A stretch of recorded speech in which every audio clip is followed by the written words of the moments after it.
জীবনে তিনজনকে কখনো মাপ করতে নেই। এক, যে ভালোবাসার অভিনয় করে। দুই, যে বন্ধুত্বের সুযোগ নিয়ে বেইমানি করে।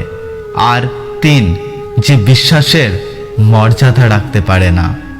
সম্পর্ক যদি মন থেকে হয়, ভাঙতে চাইলেও ভাঙবে না। সম্পর্ক যদি স্বার্থ দিয়ে হয়, তাহলে জুড়তে চাইলেও জুড়বে না। মানুষ অন্যের দোষ দেখতে পেলে বিচারপতি হয়ে যায়, আর নিজের দোষ ঢাকার জন্য উকিল হয়ে যায়। সুখ নয়, আমি দুঃখতেই খুশি। সুখটা তাকে দিও প্রভু, যাকে আমি ভালোবাসি। আমি আমার মতোই, আর আমি এভাবেই থাকতে চাই।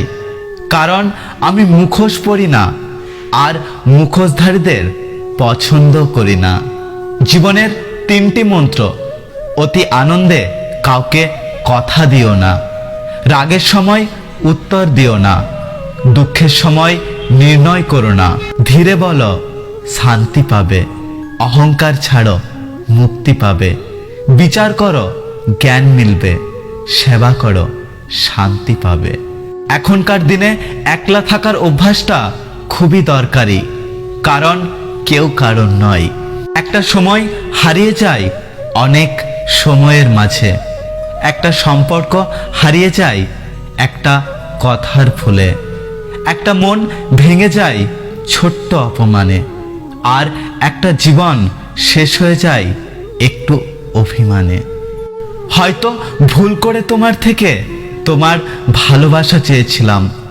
জানতাম না তোমার ভালোবাসা অনেকটাই দামি, যা পাওয়ার যোগ্যতা আমার নেই।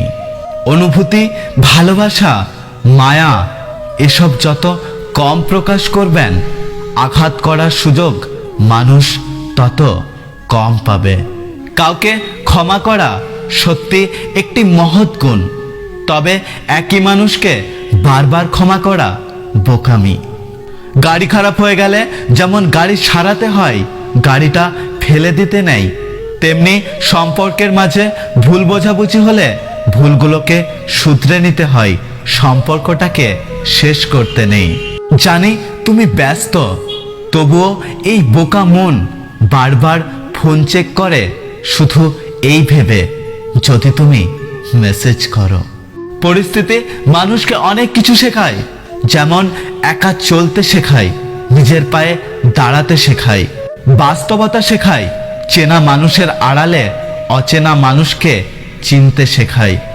সমাজ কি বলল না বলল তাতে কান না দিয়ে নিজের লক্ষ্য পূরণ করা উচিত। কারণ মনে রাখবেন, জীবনটা আপনার, সমাজের নয়। যদি ভিডিওটি ভালো লাগে, ভিডিওটিতে একটি লাইক করবেন, কমেন্ট করে জানাবেন আপনার মতামত।